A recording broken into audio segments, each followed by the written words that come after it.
So, what's trending? Bridging your Catholic faith with your everyday life. You're listening to Trending with Timmery on Relevant Radio.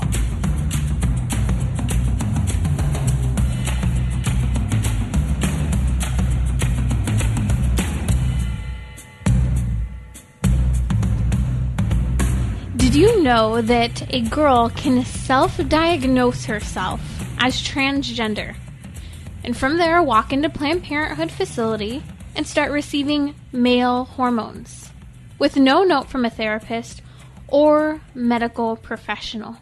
It's not necessary. We'll be talking about that a little later on here on Trending with new trends among girls in college age and high school. And we should be pretty concerned about this. Again, no medical or professional intervention or note necessary. Girl can just say, I identify as transgender and start receiving testosterone. What are the side effects? Do we even know what they are? Why is this happening?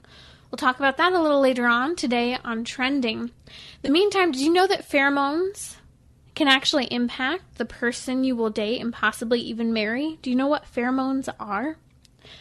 Recent news has come out showing that Apple, are you an Apple fan? Do you send messages? Do you prefer green versus blue messages? If you are an iPhone user, you know what I'm talking about. I'm horrible. I complain about how when someone who doesn't have an iPhone texts me, the messages are the wrong color. They're green. Anyways, it's just a weird iPhone thing. I don't know. If you're like me, let me know. You can post something on Twitter and tell me how ridiculous I am. Or that you identify as an iPhone user and you're totally being fed this new, I have to be in the blue and not in the green. I digress. Apple has rolled out gender-neutral emojis, one of which including a gender-neutral Santa Claus. These are scary. And you know what's weird about this one? I'm looking at these images that are put up here. It looks like a kid at the same time as an adult, at the same time as a boy, yet with like dark black lipstick. And then there's a man, but it's supposed to be a woman with black lipstick and a suit. You know, that one actually reminds me, because there are a bunch of these gender-neutral emojis that they're rolling out. That one actually reminds me, the one in the suit is when like a woman or a man decides they want someone of the opposite sex to be their best man or maid of honor. And so they have the girl dress up as a boy and wear a suit, a tuxedo at the wedding. Anyways, this is just ridiculous. How far have we come on this transgender confusion?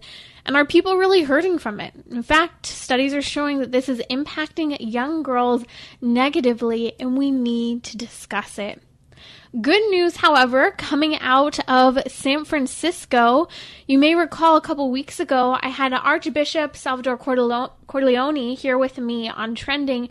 We were talking about the battle there in San Francisco over the fact that they were still only allowed to have outdoor public masses with a limit of 10 people. 10 people. You can even have 100 people, 200 people. Didn't matter how big your outdoor space was, 10 people.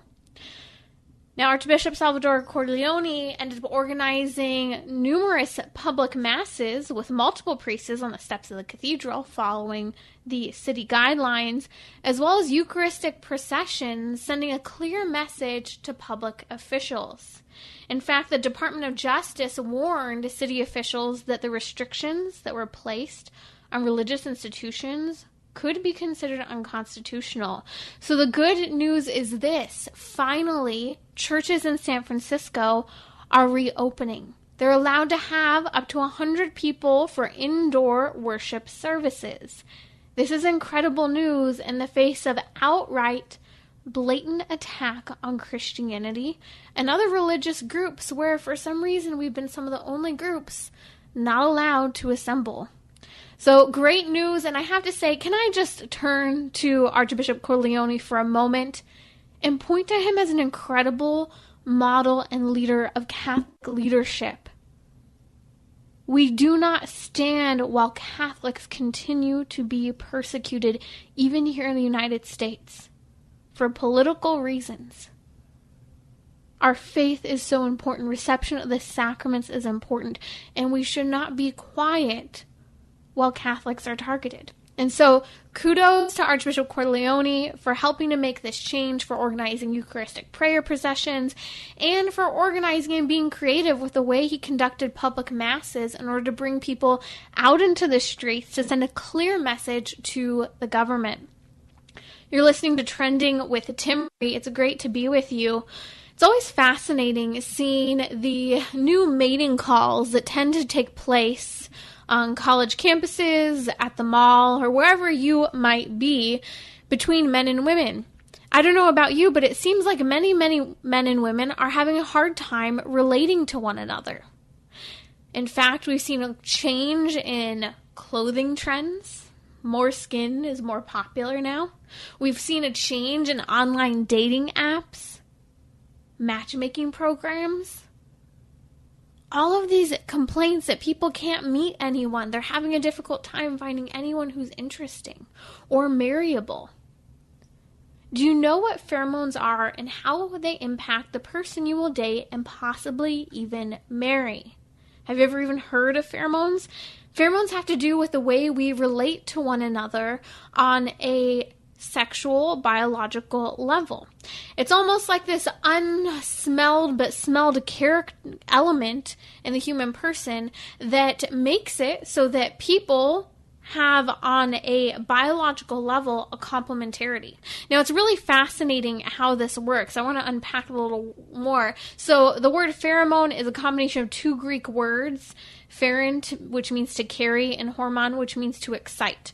So we carry these pheromones that are essentially meant to excite and elicit a response in the person of the opposite sex to ultimately lead to good child making, essentially. So they're usually produced from the armpits and pubic glands, actually. And it's fascinating when we look at what hormones are, because they essentially, if you look at the animal kingdom, this is like total TMI, but it is funny and fascinating at the same time. Pheromones are released specifically from pigs in the front area of their snout. And so say two pigs are feeding at the feeding trough, and one female pig notices the pheromones in a male pig that are complementary and appealing, and we'll get to how that might be complementary or appealing. The female pig would then present her rump to the male pig to say, hey, let's get together, let's be a complement, let's perpetuate the species. Okay, well, we might not quite be doing that as humans, but in a sense, we kind of are. Let's unpack some of the science of it. That's some interesting stuff from Israeli researchers coming out of the Smithsonian, among others. But essentially, this is how it works for men and women. Let's talk about women in particular here, and we're going to dive into the male side in a moment. Pheromones essentially work to complement with smell. Specifically here, we're talking about how we're looking for good immune system with genes that are not necessarily the same, but they're different so that they can produce the best biological makeup for offspring, the healthiest possible offspring. So we're looking for people who are different genetically from us to produce genetically healthy offspring. Now, at the same time, we're also looking for fertile elements in those pheromones as well, especially men. But you see, what happens when women are contracepting, who she's looking for actually changes because her body is in a state of pseudo-pregnancy. So normally a woman would be looking for someone who's different from her on a genetic level.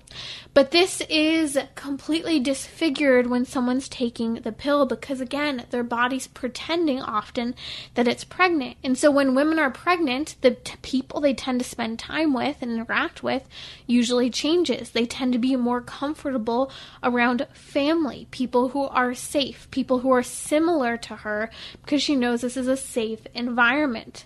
Rather than being in the state, which she should be in when not married and having a child, of searching for a complementarity, someone to marry, someone who will create good offspring. You see, contraception makes women also less faithful and leads them to be more dissatisfied in sexual relationships with their partner. This is due to the lack of pheromone complementarity that's occurred. And so suddenly, sometimes people will be on hormonal contraception, they get married, the woman comes off of contraception when they've decided they maybe want to have a child, and all of a sudden she's looking at the person laying next to her and she's going, I'm not even interested in you. In fact, you might even smell bad to me because it has to do with pheromones. And there we are. We see part of the impact, yet again, of divorce numbers and the fact that people are not remaining together after they make this commitment to marriage or even after they have children. Now, on the opposite side, men find fertile women more interesting than non-fertile women. It's a law of attraction. It's fascinating. There have been studies done where they hook men's brains up to various technologies and they show them images of the most beautiful women in the world. Models, and I'm going to say objectively beautiful models because I have to tell you, some of the models and the hairstyles and things that we have anymore, I'm just a little confused by. That's all I'm going to say here. But objectively very beautiful women. But what they do at the same time is they basically bring in exposure of fertile hormones or pheromones versus non-fertile pheromones to the men who are looking at these images. Listen to this. It didn't matter what the woman looked like. If the pheromones in that room, when the man's looking at the image, was fertile, meaning she could have a child at that time, if those pheromones were present, fertile pheromones, the man would find a woman objectively more beautiful and give her a higher rating. But if they were infertile pheromones that were present in the room when he was looking at these images, he would rate even the most beautifully rated women in the world on a lower level than a plain Jane who has fertile pheromones. So it's fascinating. How we relate to each other as men and women is actually impacted by pheromones, our ability to conceive or not conceive a child, and whether or not contraception, other hormones, are actually impacting our body. It's absolutely fascinating, and it also makes us ask the question, have we altered our biochemical makeup so much that it's ultimately led to this increased change in how we dress? Because we're trying to attract people rather than on a biological complementary level. We're trying to attract people alone by how we dress, how little we wear, how we stand, how we push our body forward and back. I think it's quite fascinating to see, and we'll have to continue to unpack information on pheromones to better help you understand why this law of attraction hasn't quite been the law that's written into the natural development of the human body.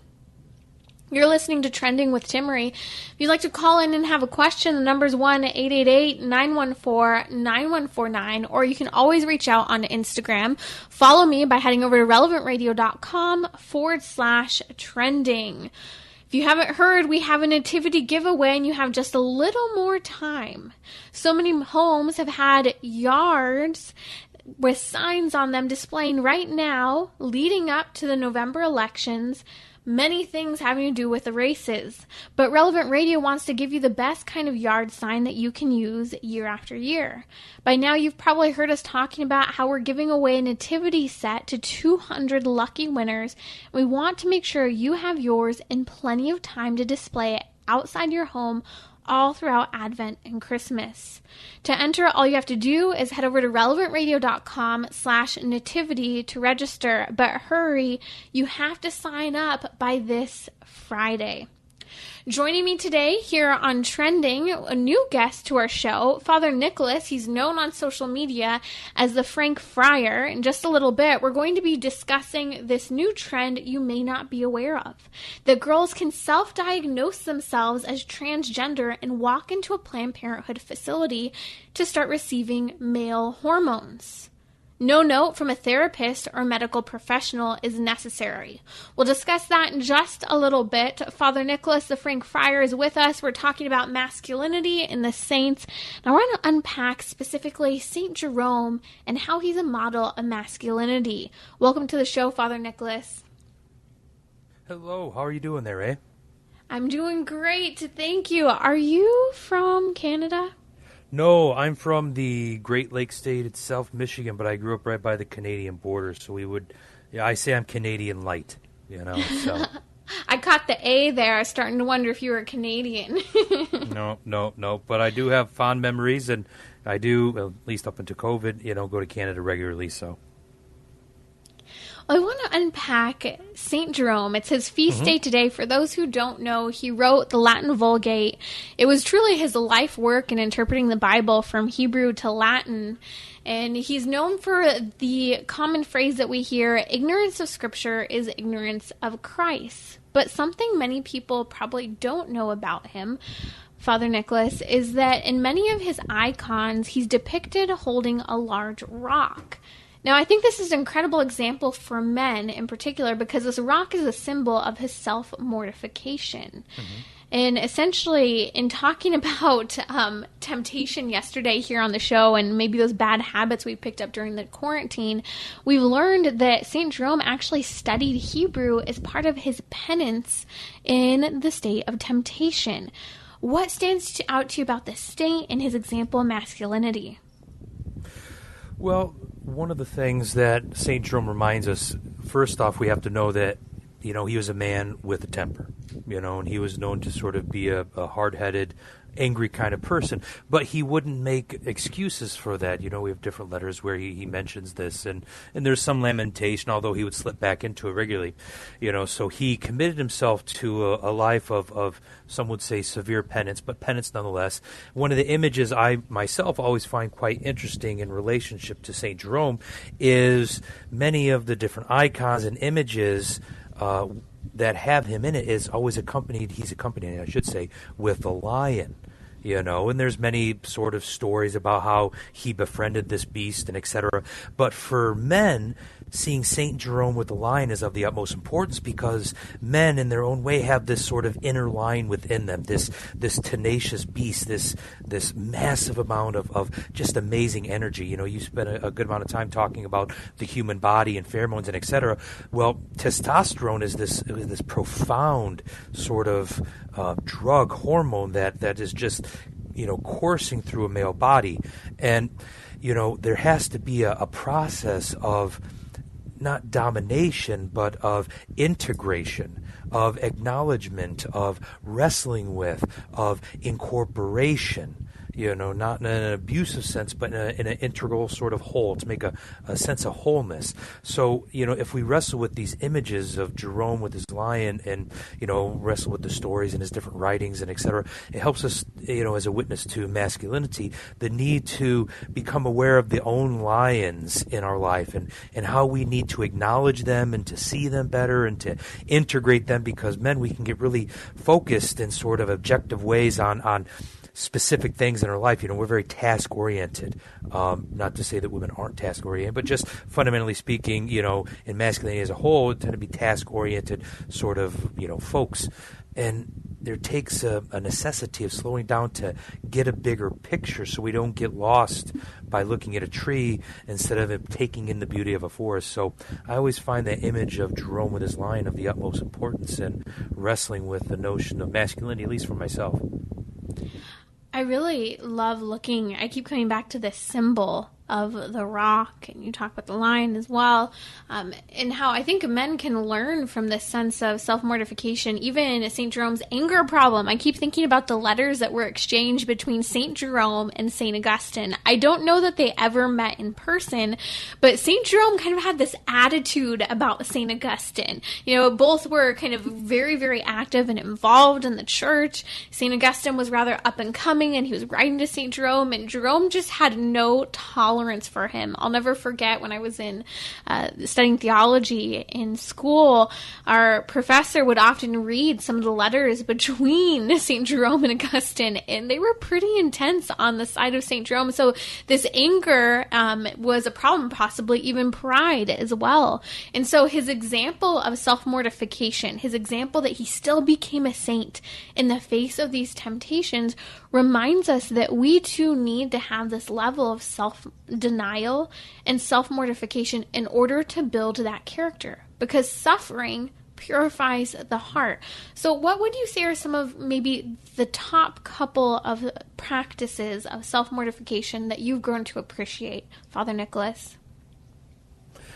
Well, for me, it is self-mortification. It's sort of taken a new turn in my life. I'm an amputee, so, self-mortification, pre-amputation, post-amputation, things have changed a little bit. But the necessity of always incorporating fast, not just fast in sort of food relationship, but becoming aware of where there are unhealthy attachments. So one of the things I do regularly is I look at the screen time, for example, of my on my cell phone, and I see what sort of things I'm putting too much time into that I need to trim back a little bit, and I create a fast for that week, as a means of mortification. So if it's certain social media platforms, I cut back on that.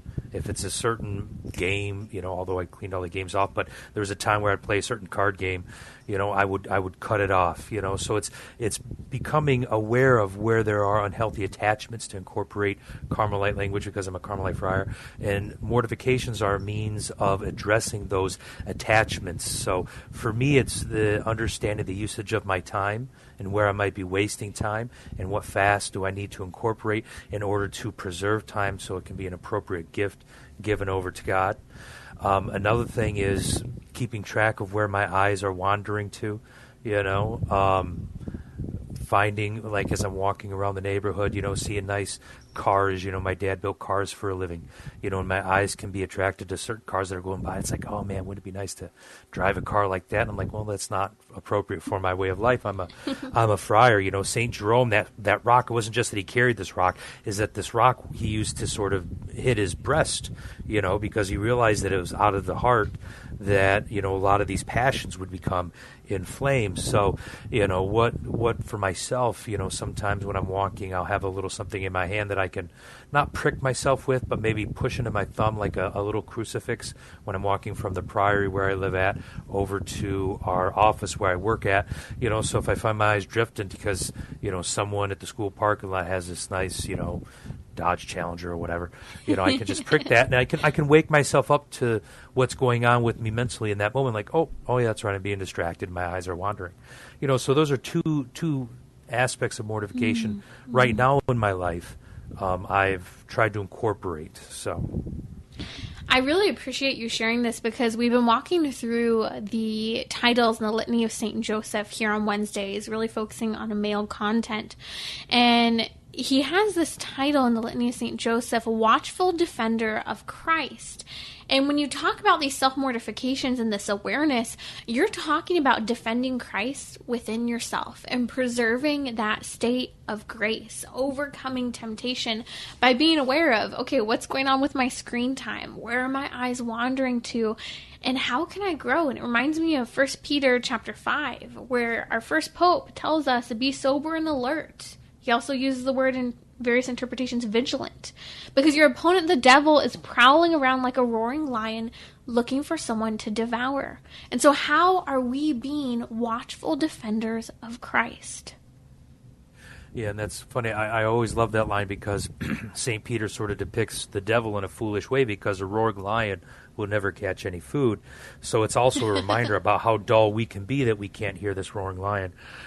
So with St. Joseph, one of the things for a man for a boy to become a man, one of the fundamental things that he has to be able to do is he has to be able to sacrifice for the sake of love. He has to be able to get to that point that he can hold something in such a high regard within his life that he's willing to give up his life, maybe not necessarily physically, but a variety of other ways. We see this also written about in Ephesians chapter 5, where Paul says for a husband to be to his bride as Christ is to the church. So that's the Frank Friar. Father Nicolas will be right back with the Frank Friar here on Trending with Timmery. Day 23, Virgin most faithful, pray for us. Semper Fidelis, always faithful. That's the inspiring motto of the United States Marines, who are faithful to country, ready to serve and defend our country to the point of death. The Blessed Mother is always faithful to God, always faithful to Jesus, always ready to stand by him in the hour of his greatest need. When all of the apostles have fled, except the youngest one, John, Mary is there next to Jesus on the cross, close to Jesus to the last. At the most humiliating moment in the life of Jesus, when it looked like his entire life had been a complete and utter failure, our Blessed Mother did not hesitate to stand at his side. A faithful woman makes her husband strong, and a faithful husband will never tolerate the least bit of disrespect for his wife. Virgin most faithful, pray for the Church and our nation.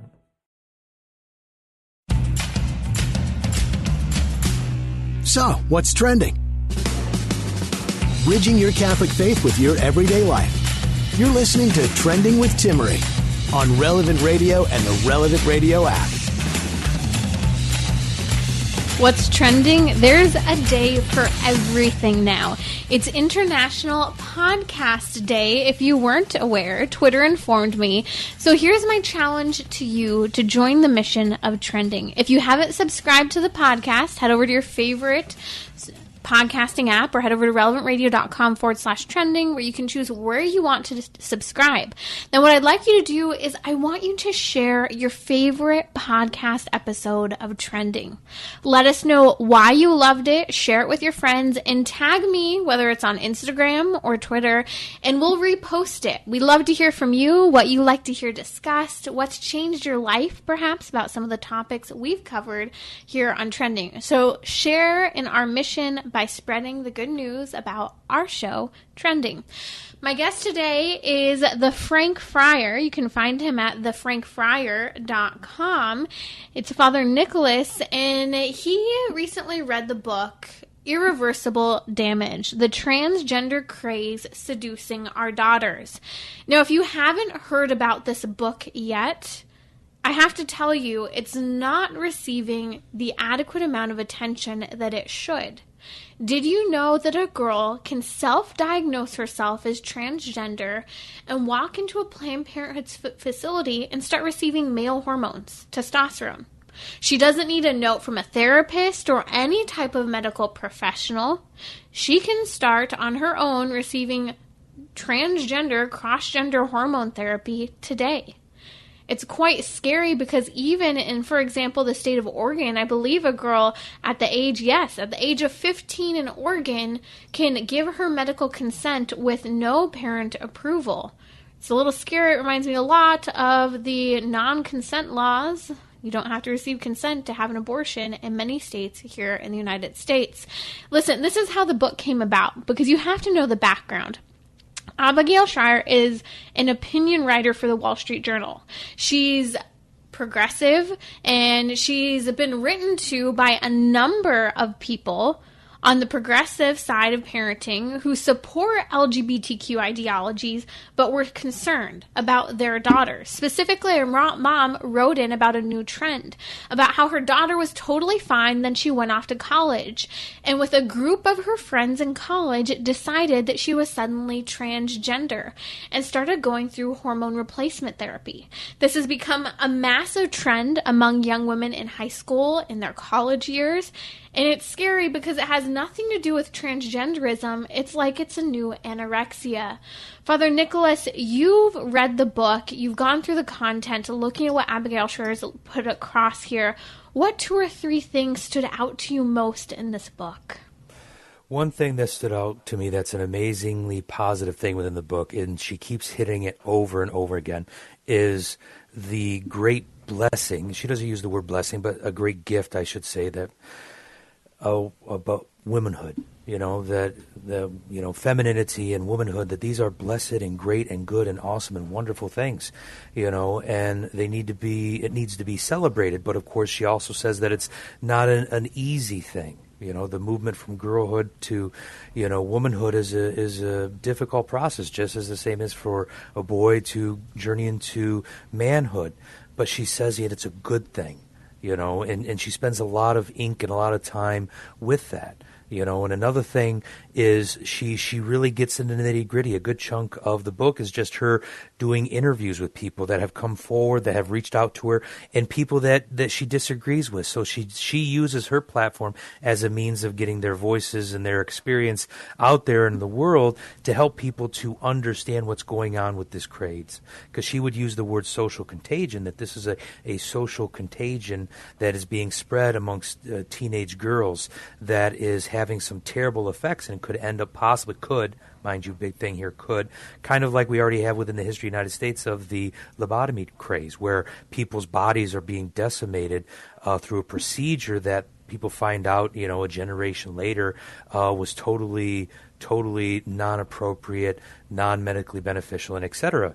We don't really have the science to support many things yet, and she is sort of shining a light.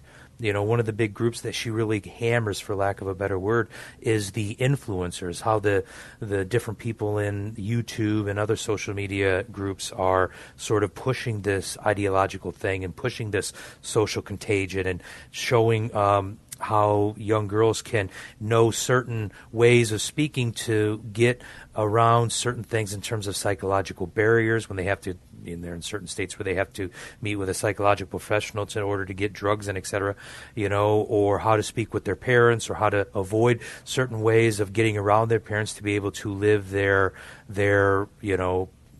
perceived gender, to the point of how to utilize things at school so they can have one identity at school. If it's a little girl, it might be, I'm a boy now, and they might have one identity where they're, quote-unquote, living as a boy at school, and then their parents have no idea of what's going on, and everything that the parents get from school uses their child's original name that they gave them at birth, and identifies them as a girl, and et cetera.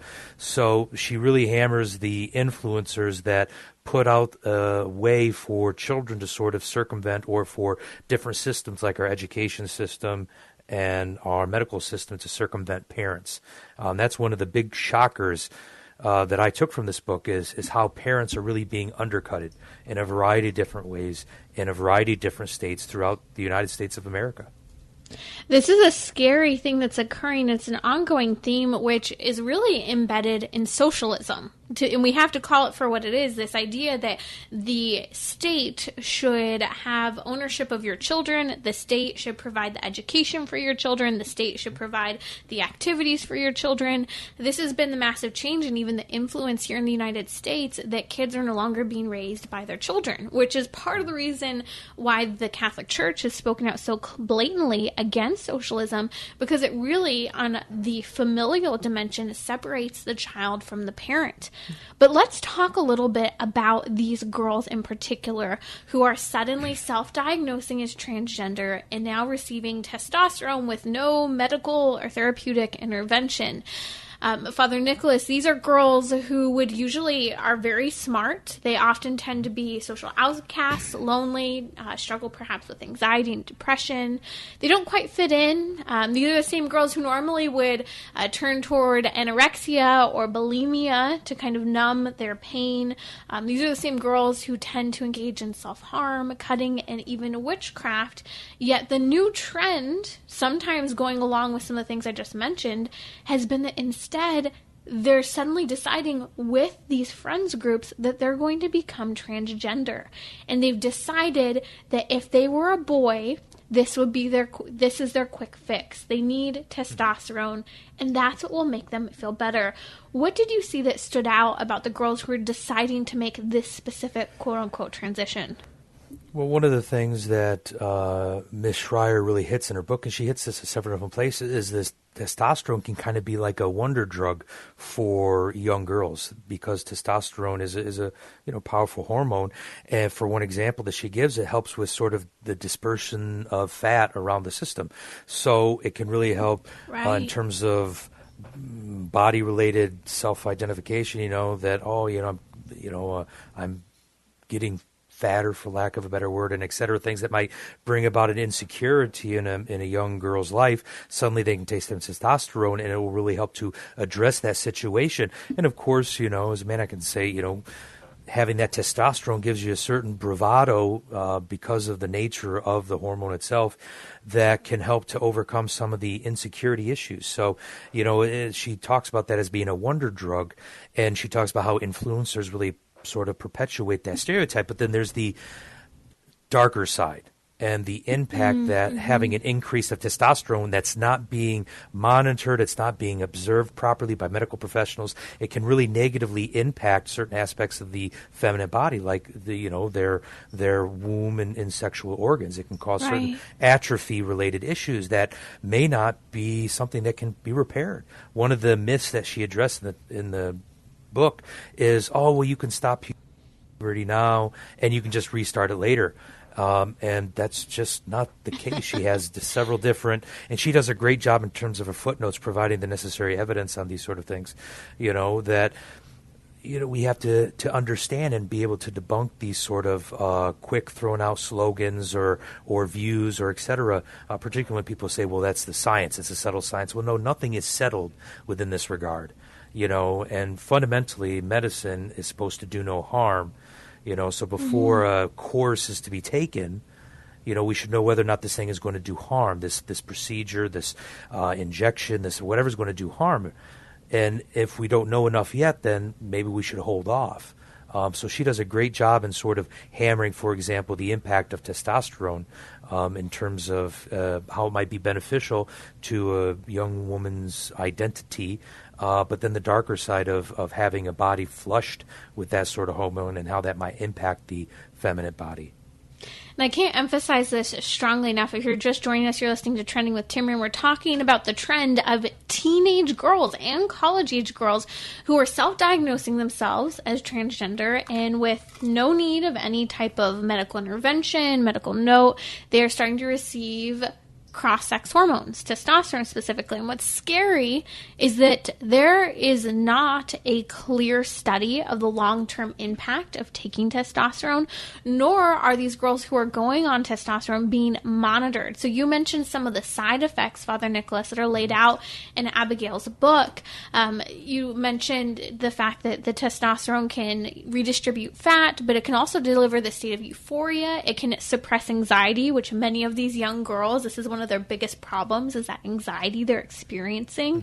And it often makes them feel braver and socially bolder, as you talk about, part of that male characteristic because of testosterone. All of these things sound great. Just like some of the things that sound great about taking hormonal contraception, not having a period. You also don't have that when you take testosterone in this way. It blocks puberty from ever occurring in these girls, from body parts, from functioning and developing how they're supposed to function. But no one's talking about that long-term impact of infertility, and risk of heart attack even. Go for it. Oh, yes, heart attack's a big thing. And this is one of the things, too, is it sort of undercuts itself because, within the LGBT thing, it's all about diversity. That's one of their big mantras is diversity. But in this regard, it sort of undercuts the notion that girls can't be tomboys. Like there's something wrong with, if you're a tomboy, that really means you're a boy. Well, no, there's a wide range of different aspects within the realm that we know as femininity. And it sort of strips the possibility of young girls and women and et cetera of being what used to traditionally be understood as a tomboy, and it says, oh, well, no, really, you must be transgendered now. And that's something that she hits regularly throughout the book too, is the loss of that aspect of, girls living out their feminine identities. That's Father Nicolas, known as the Frank Friar. I'm so grateful that you've been able to join us. I know that Abigail's book has had an incredible impact on you. Again, we've been talking about the book Irreversible Damage, the Transgender Craze Seducing Our Daughters. If you'd like to follow Father Nicolas, the Frank Friar, head over to thefrankfriar.com. We'll be right back here on Trending to talk about how when something's cloaked in civil rights, it tends to be that the society just goes with it. But we're not talking about the impact it really does have on those who jump on the bandwagon. We'll be right back. Bridging your Catholic faith with your everyday life. You're listening to Trending with Timmery on Relevant Radio and the Relevant Radio app.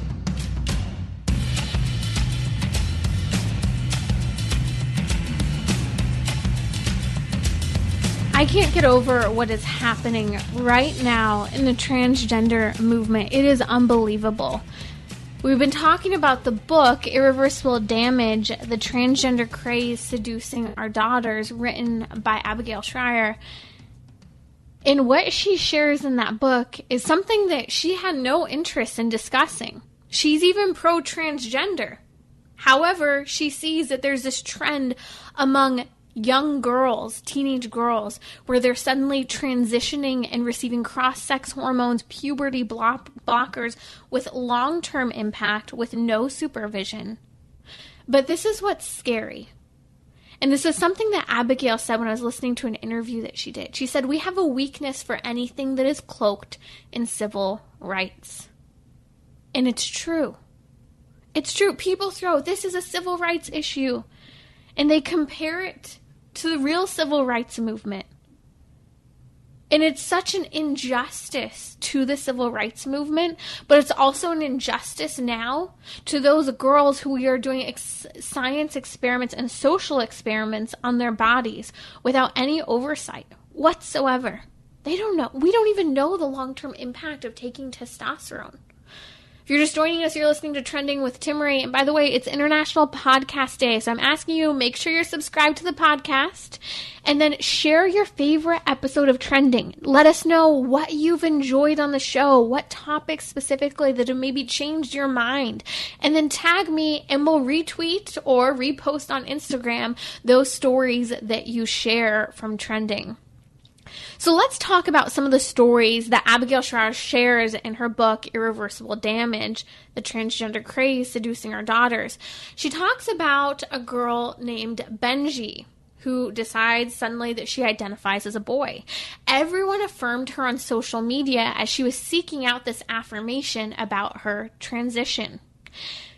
It was fascinating because if you don't know this, in the transgender community, people often refer to being your glitter family. As in, if you want to transition, if you want to do you, if you want to be a unicorn, if you want to be unique. By the way, I'm sitting here going, are you kidding me? The unicorn is kind of one of the symbols of the LGBTQ movement because you're unique, you're one of a kind, you can be whatever you want to be. You can be mythical and an imagination. Make up whatever you want to be. You do you.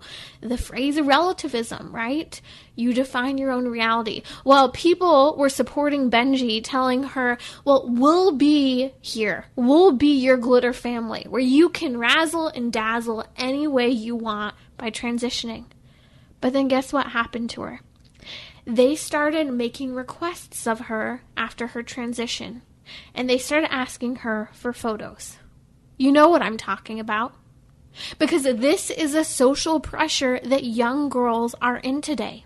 They're nothing but a sexual object. And they're just a little more fascinating now because they've decided to so-called transition, whether it's through an actual physical mutilation of a sex change or through cross-sex hormones. And so we've got to look at these stories of these young girls. And I'm on that path where I agree.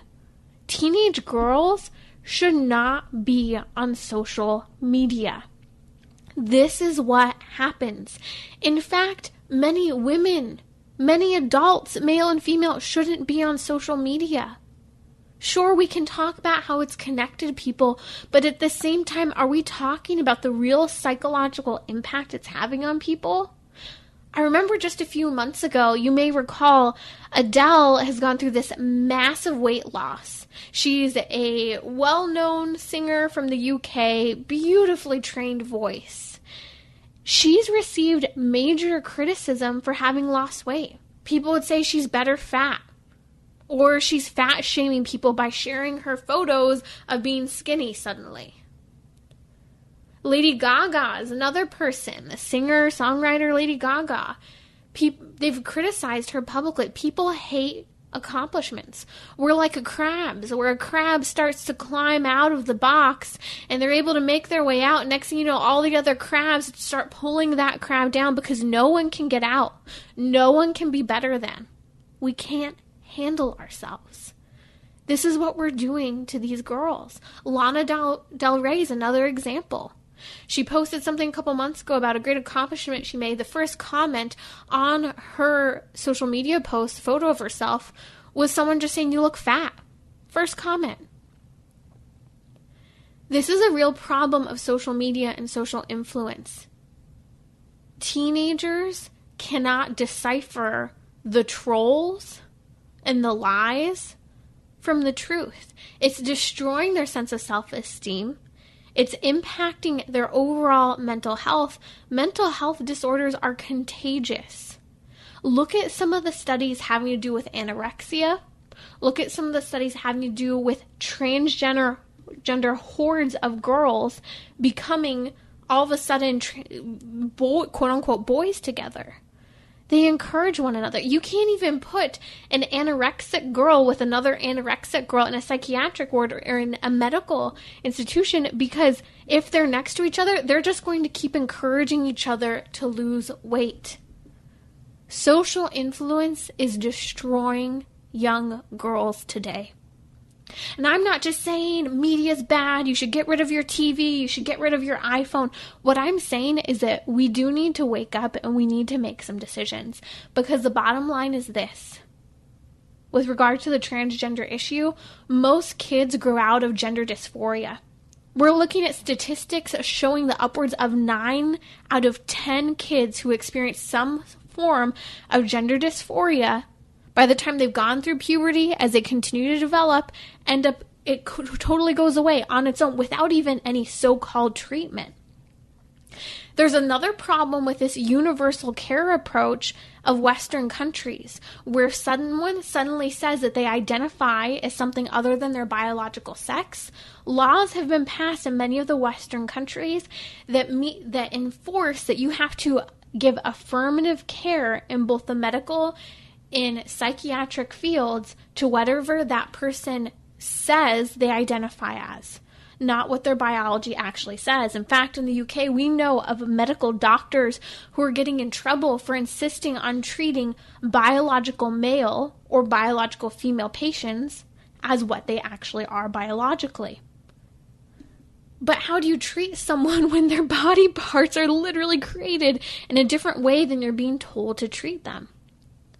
It used to be that transgenderism was predominant among boys, but this is changing to an increase in girls coming out as transgender.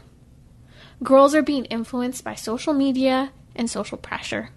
We do not know the long-term impact that this testosterone experiment will have. There's no oversight, no knowledge of long-term side effects. The only knowledge we have are some ideas, and those ideas of the negative impact that testosterone has been long-term, life-changing, and irreversible. Girls deserve better. We can't say that loudly enough. These girls really, truly deserve better than what they are being given through this transgender trend that will come and go. We need to talk about the beauty of femininity, the value of women, and affirm girls as they are, not by telling them that they need to be something else other than who they really are. I'll be out tomorrow. Joining you will be Father Matthew, the former host of St. Joseph's Workshop.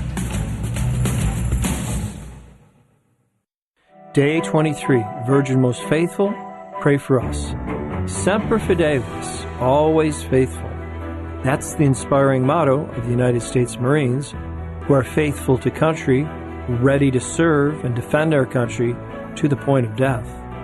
The Blessed Mother is always faithful to God, always faithful to Jesus, always ready to stand by him in the hour of his greatest need. When all of the apostles have fled, except the youngest one, John, Mary is there next to Jesus on the cross, close to Jesus to the last. At the most humiliating moment in the life of Jesus, when it looked like his entire life had been a complete and utter failure, our Blessed Mother did not hesitate to stand at his side. A faithful woman makes her husband strong, and a faithful husband will never tolerate the least bit of disrespect for his wife.